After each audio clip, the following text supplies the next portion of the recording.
Hey you guys, it's Rachel here with Senza Tempo County Corso. We are at one of our favorite hiking spots with the dogs, and it's an off-leash trail. You'll notice a trend there. We really prefer them. I really enjoy for my dogs to be able to be free and get to be dogs. So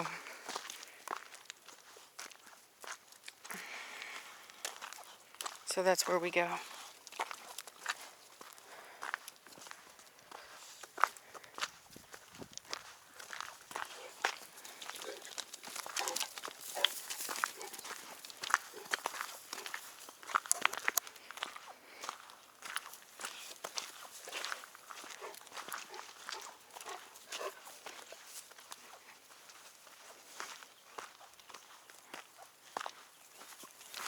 Personally, I think that doing this kind of exercise with your dog is essential.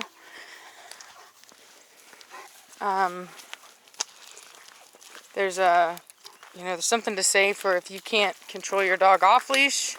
There's probably an issue there with your relationship as far as who's in charge, because you really should be able to do that.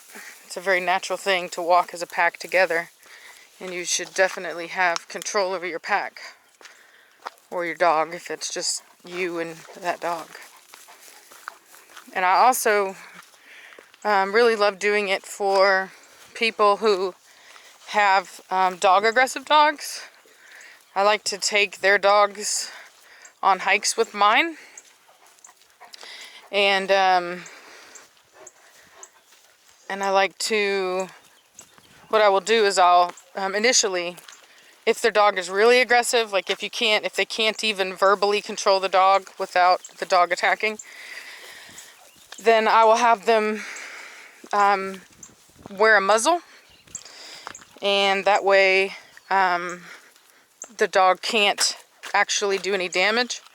And the thing is like the mouth is biting is such a effective tool for a dog that getting a dog that's already learned how to use it to stop using it in situations is very difficult.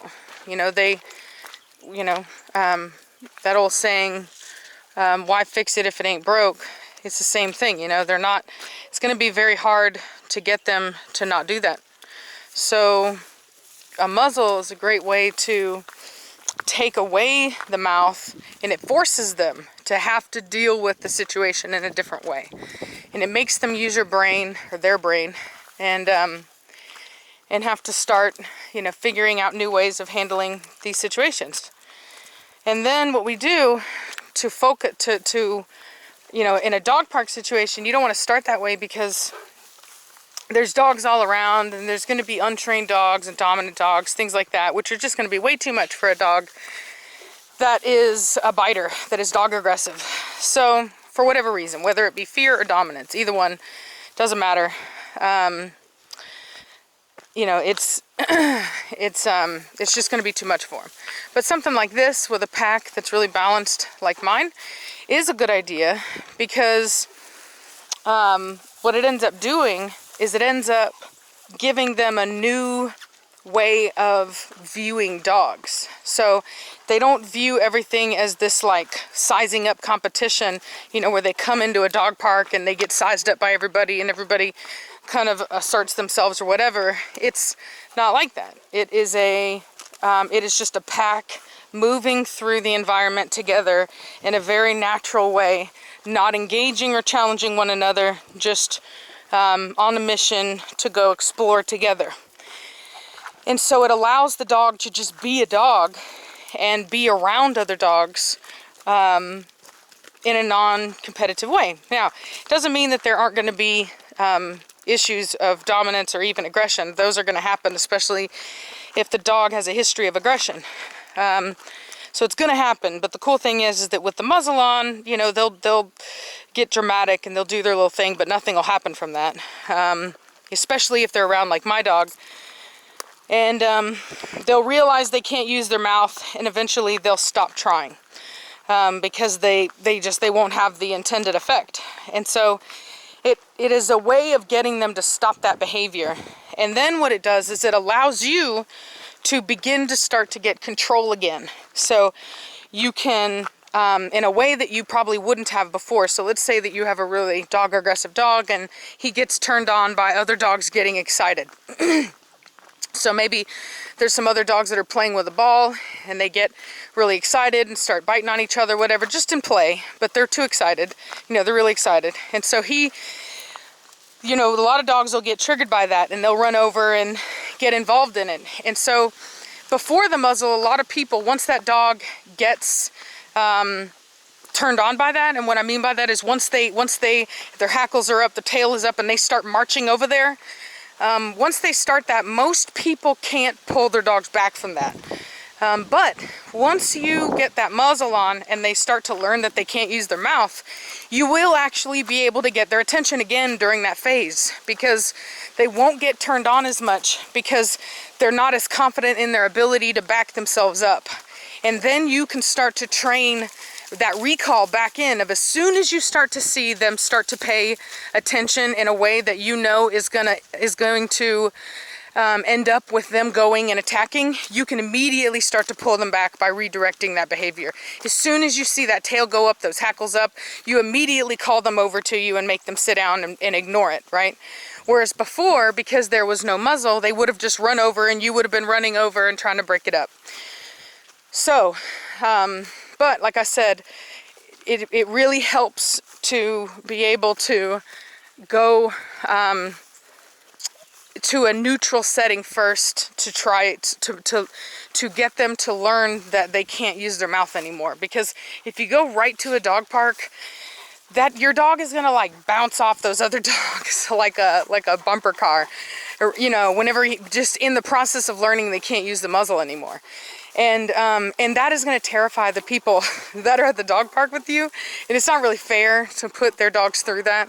So it's, you know, if you can find somebody that's like me, somebody that has a pack of dogs, like a neutral, well-trained pack of dogs that you can ask, you know, and I'm telling you, you go on groups and forums and stuff and just ask. I guarantee you'll find somebody like me. There are lots of people that are like me that do that love having a pack of dogs. So if you can do that, you know, just go out and teach your dog to be a dog again. You know, you put that muzzle on, you take them out, you start working with them, start training them.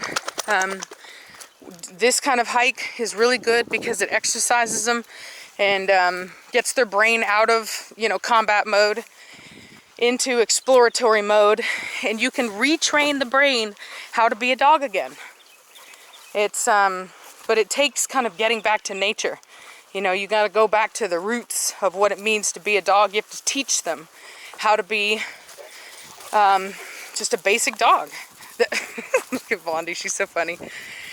And it's the healing thing for all dogs. You know what I mean? It really is. A pack is what they need. That's what they're it's in them. You know, it's the same way that horses need company. You know, a single horse isn't ever going to be as happy as one in a herd.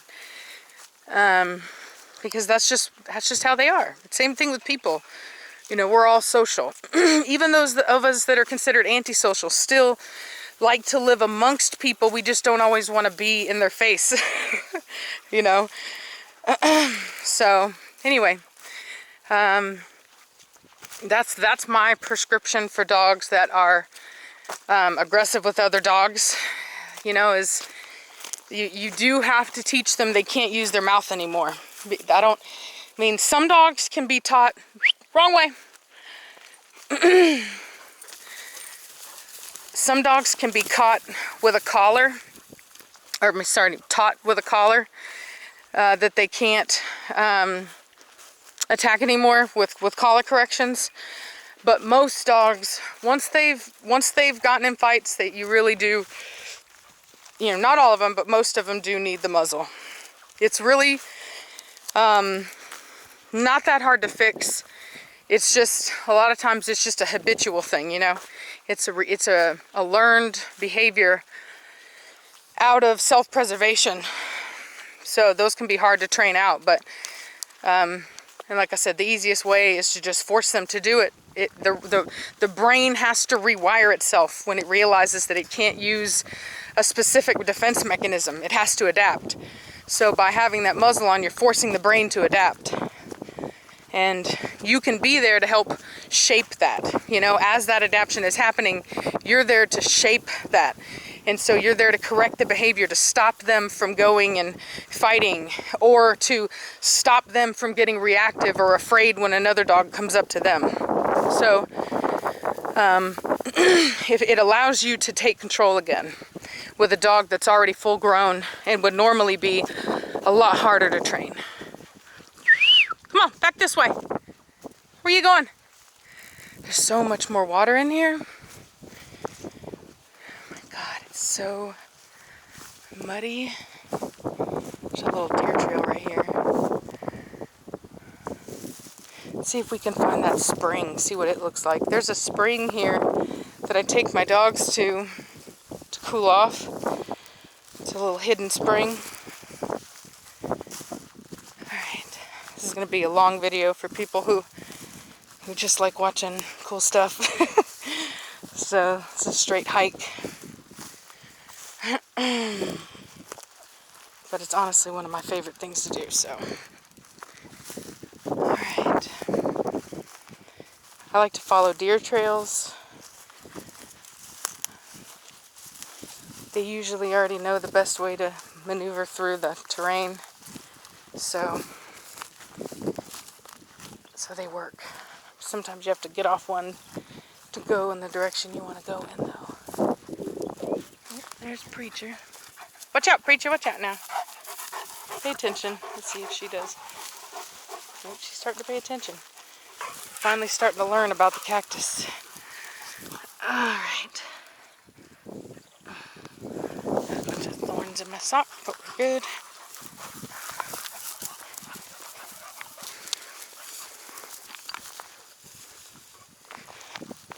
So let's see here. Let's come over here.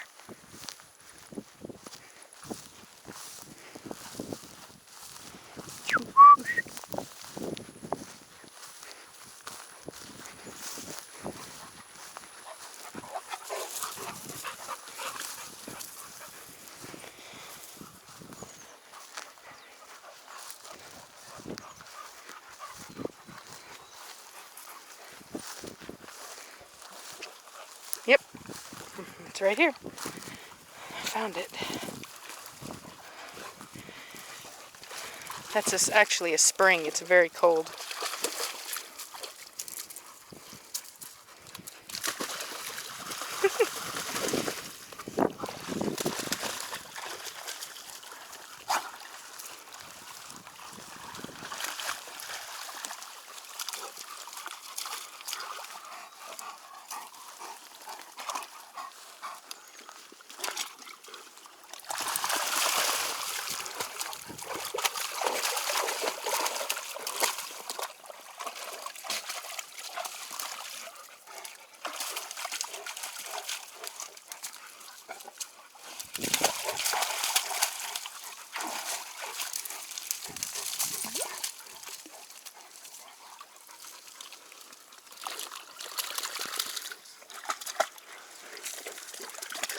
A lot of people ask me, like, why my dogs are so shiny and all that, and I honestly don't think that it's the diet. I mean, it's not to say that they're not on a good diet, but I really do think that it has a lot more to do with the fact that they're happy. You know, they're really happy dogs. They have a very fulfilling life of getting to be exactly what they were bred and designed to be, you know. Adventurous, hunting, and protecting dogs. I mean, even Fearful Blondie is really blossoming in this environment with all the pack members. See, look, Preacher's looking for Alex right now.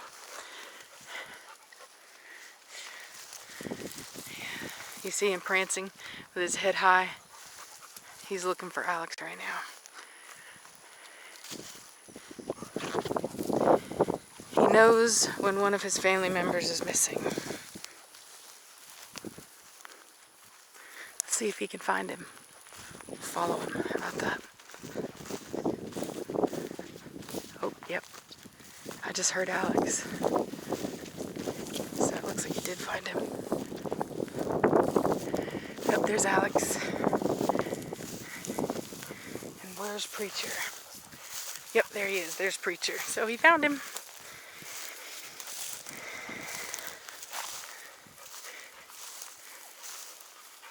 Look at Blondie. She's so funny. She's such a goofus. What are you doing, little girl? Funny girl. Hey, look at, What? I found a piece of an arrow. I found a couple arrowheads. What? Yeah, this is a piece of a really nice one though. That's like the middle piece of it. And then these are preformed. This is like a preform before they make it into an arrowhead. And then this is one I think they were like. Oh wow, yeah, that actually does look like an arrowhead. There were a ton of them up there, but I didn't want to lose you, so I came back. Are you sure? Yeah, they were everywhere. I know. Well, I will say, I'm not sure about that one. I think that's just whatever, but I know for sure that's an arrowhead. You could feel it, dude. Feel the edges, how they worked them. Yeah. And then this one is like. Seriously, dude, get off me, bro. That one's like before they make it into an arrowhead. It's called preform. You can tell they've been working the edges of it. Cool. Are you pretty dog? You're a dirty dog. Are you ready? Are you ready? I took them down to the spring. What? We're going all that way? I know, I said I took them down. They're already wet, dude. Look at him. Look how pretty Preacher looks right now. Look at him. Look at him looking all pretty. Look at that muscle on that back leg. Woo! You don't want to go down to the lake? Yeah. How do we get there? Let's go this way. I want to try to find some more of these. Dude, that is like such a long hike to the water from that way. Right there's the lake. Oh, okay, yeah, that's what I was saying. Right Okay, cool. I don't even know why you came down this way. I went down towards the lake. Because I wanted them to be able to get in the spring. It's a beautiful, cold spring. It's clear. Well, when it's not flooding, it is. It didn't look very clear today.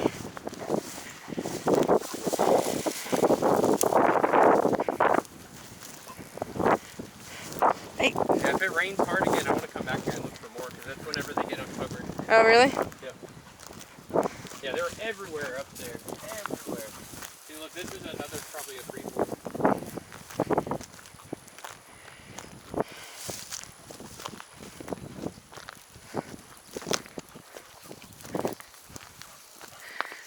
I'm going to end this until we get there, and then I'll start it back up. Bye!